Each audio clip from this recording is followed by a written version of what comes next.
अपनी नज़र में आजकल दिन भी अंधेरी रात है। साया ही अपने साथ था, साया ही अपने साथ है।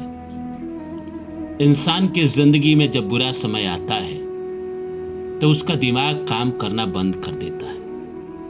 उसे ये लगने लगता है कि उसके जिंदगी में अब शायद अच्छा वक्त लौट कर नहीं आएगा, उसकी जिंदगी हमेशा ऐसे ही रहेगी। पर क्या ये पूरा सच है? क्या भगवान हमें इस संसार में मरने के लिए भेजे हैं? क्या इस संसार में हमें भगवान दुख भोगने के लिए भेजे हैं? नहीं, भगवान ने हमें इस संसार में दुख भोगने के लिए नहीं भेजा है। भगवान ने हमें इस संसार में संघर्ष करने के लिए नहीं भेजा है। हम अपने जीवन में कुछ समय के लिए जब दुख पाते हैं, कुछ समय के लिए हमारे जिंदगी में जब संघर्ष आता है तो हम घोर निराश हो जाते हैं। लेकिन इंसान को ये बात हमेशा याद रखना चाहिए कि भगवान कृष्ण पे भरोसा करे। ये जो बुरा वक्त है ये आपके जिंदगी से देखते देखते बीत जाएगा और आपके भी जिंदगी में बहुत अच्छा समय आएगा। तो नमस्कार दोस्तों, मेरा नाम है रानू बाबू और जैसा कि आप सभी लोग जानते हैं कि मैं आपके लिए मोटिवेशनल वीडियो, स्पिरिचुअल वीडियो लेकर आता हूं। इसी श्रृंखला में आज लेकर आया हूं कि भगवान कृष्ण पर भरोसा रखो, ये बुरा वक्त बीत जाएगा तुम्हारी जिंदगी से। तो आइए इस सब्जेक्ट पे बात करूं। इससे पहले आप सभी लोगों से आग्रह है कि आप मेरे इस चैनल को सब्सक्राइब कर दें और जितना हो सके शेयर करें। दोस्तों, इंसान के जिंदगी में बुरा वक्त आता है तो इंसान हार मानने लगता है, पर इंसान को किसी भी सिचुएशन में हारना नहीं चाहिए। भगवान ने हमें इस संसार में हारने के लिए नहीं भेजा है। मैं मानता हूं कि पीछे के जन्मों के कुछ बुरे कर्मों की वजह से हमारे इस जिंदगी में बुरे समय पर, मतलब गलत टाइम पे हमारे जिंदगी में बुरा समय आ गया है जो हमें नहीं आना चाहिए। हमारे जिंदगी में 25-30 साल की उम्र में बुरा समय नहीं आना चाहिए। या तो बचपन में आ जाए या बुढ़ापे में आ जाए, लेकिन 25 से लेकर 60-65 साल तक बुरा समय जिंदगी में ना आए तो ज़्यादा बेहतर है। लेकिन आ गया है तो अब इसमें आप कुछ कर नहीं सकते हैं। इसको आप एक बार भोग लेंगे, ये बुरा समय बीत जाएगा, फिर भगवान आपके ज़िंदगी में नए रास्ते खोलेंगे ही खोलेंगे। लेकिन होता क्या है कि इंसान बुरे समय जैसे उसको ज़िंदगी में मिलता है, भगवान से भरोसा ख़त्म कर देता है। वो भूल जाता है कि समय से बड़ा शक्तिशाली कोई नहीं है, भगवान से बड़ा शक्तिशाली कोई नहीं है। समय आज जैसा है हमेशा नहीं रहेगा। एक छोटा सा कहानी मैं आपको सुनाता हूँ कि एक राजा, बहुत अच्छा राजा था। वो अपने राज्य के सारे प्रजा को हमेशा खुश रखता था। वो हमेशा इस बात का ध्यान देता था कि उसके राज्य में गरीब से गरीब इंसान के जिंदगी में भी किसी चीज़ की कमी ना हो। वो प्रजा का बहुत ध्यान रखता था। लेकिन उसका छोटा सा राज्य था। पास के एक दूसरे राजा की नज़र उसके राज्य पे थी, क्योंकि इस राज्य की जो प्रजा थी अपने राजा से बहुत प्रेम करती थी, क्योंकि यहाँ के राजा जो थे वो अपने प्रजा का बहुत देखभाल करते थे। पर उस राज्य में जहाँ वो क्रूर राजा था, वो अपने राज्य में न प्रजा की देखभाल करता था न प्रजा के बारे में सोचता था, तो प्रजा उनसे नफरत करती थी। लेकिन हमेशा वो विस्तारवादी सोच का था, तो वो चाहता था कि इस राज्य पे आक्रमण करके और इस राज्य को मैं कब्जा में ले लूं।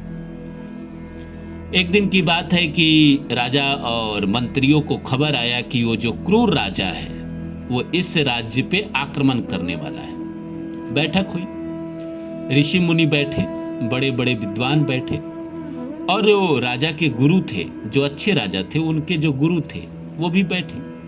सबने अपनी अपनी राय दी कि हम क्या कर सकते हैं। हमारे पास सेना कम है, सैनिक कम है, छोटा राज्य है, हम उसका मुकाबला तो नहीं कर सकते, पर हम अपना बचाव के लिए ये कर सकते हैं। सबने अपना अपना राय दिया। राय देने के बाद सभी लोग चले गए। राजा बचे और उनके गुरु बचे। राजा ने गुरु की ओर देखा और कहा कि गुरुदेव, मुझे क्या करना चाहिए। गुरुदेव ने कुछ नहीं कहा। उन्होंने कागज पे कुछ लिखा। कागज पे लिखने के बाद उसको मोड़ के एक लिफाफे में डाल के राजा को दे दिए और कहा कि राजा, जब तुम बहुत जीवन के बुरे वक्त में आओगे और तुम्हें लगेगा कि जिंदगी में अब कुछ नहीं बचा है, तो तुम इस कागज को खोल के पढ़ लेना। मेरी जो मतलब कहीं ना कहीं जो मेरी इतने साल का ज्ञान है, अनुभव है, वो इस कागज में तुम्हें दिखाई देगा। समय बीता और उस राज्य के क्रूर राजा ने इस राज्य पे आक्रमण कर दिया। इसके सैनिक पूरे जी जान से लड़े, लेकिन कमजोर सैनिक थे इस राज्य के, तो हारने लगे। राजा भी युद्ध में हारने लगा। तो कुछ मंत्रियों ने कहा कि इतना अच्छा राजा है, प्रजा का इतना ख्याल रखता है, तो हमें राजा को बचाना चाहिए और हम बेशक राज्य छोड़कर कहीं दूसरे जगह चले जाते हैं, लेकिन राजा रहेगा तो ये फिर से अपना साम्राज्य बना लेगा, फिर से इसको पब्लिक प्यार करेगी। सैनिकों ने किसी तरह राजा को समझाया। राजा तो मानने को तैयार ही नहीं था कि वो युद्ध भूमि छोड़ के जाएगा, लेकिन सैनिक और बाकी लोगों ने उनको कहीं ना कहीं कन्विंस किया और फिर वो राज्य छोड़कर कहीं दूसरे जगह चले गए। उनके साथ उनकी पत्नी, बच्चे, कुछ सैनिक, कुछ प्रजा जो भी वहां से भाग सकते थे, वो सब उस राज्य को छोड़कर दूर चले गए। उस क्रूर राजा ने उस राज्य पे कहीं ना कहीं कब्जा कर लिया और वहां के लोगों को फिर से सताना शुरू कर दिया। हुआ ऐसा कि ये लोग भागते भागते एक बहुत दूर के जंगल में जाकर अपना बसेरा बनाए। वहाँ छावनी वगैरह बनाने के बाद वो रहने लगे। ऐसी हालत हो गई कि खाने को भी तरसना पड़े, क्योंकि जंगल में फल लिमिट मात्रा में होती थी, तोड़ के लाया जाता था तो राजा और बाकी लोग भोजन करते। राजा को याद आया कि गुरु ने एक लिफाफा दिया था, उस लिफाफा में देखते हैं, क्योंकि इससे बुरा कंडीशन मेरे जिंदगी में क्या आएगा। मैंने अपना राज्य गवाया, लोगों का प्यार गवाया, राजा होकर जहां जिंदगी भर राज्य महल में रहा, आज इस जंगल में रह रहे हैं। कभी खाने के बारे में सोचना नहीं पड़ा और आज भूखे पेट सोना पड़ रहा है। इससे बुरा दिन क्या ही आएगा। उस लिफाफे को खोला और उस लिफाफे पे लिखा था, ये समय भी बीत जाएगा। क्या लिखा था? यह समय भी बीत जाएगा। राजा पढ़ के मुस्कुराया। धीरे धीरे राजा ने लोगों को जुटाना शुरू किया, अपनी सेना बनाई, लोगों को ट्रेनिंग दी और फिर से विस्तार किया अपने सेना का। और जब उसके पास मजबूत सेना हो गया, अपने राज्य पे ही उसने दोबारा आक्रमण किया और उस क्रूर राजा को हराकर अपने राज्य पर दोबारा कब्जा कर लिया और फिर से प्रजा के साथ मिलकर उसी प्रेम भाव से रहने लगा जैसे वो पहले रहता था।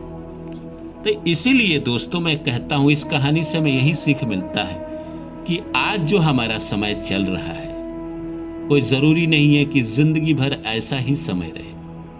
आपकी भी जिंदगी में पहले अच्छे दिन थे ना, अभी बेशक बुरे दिन हैं, तो क्या गारंटी है कि ये समय जिंदगी भर रहे?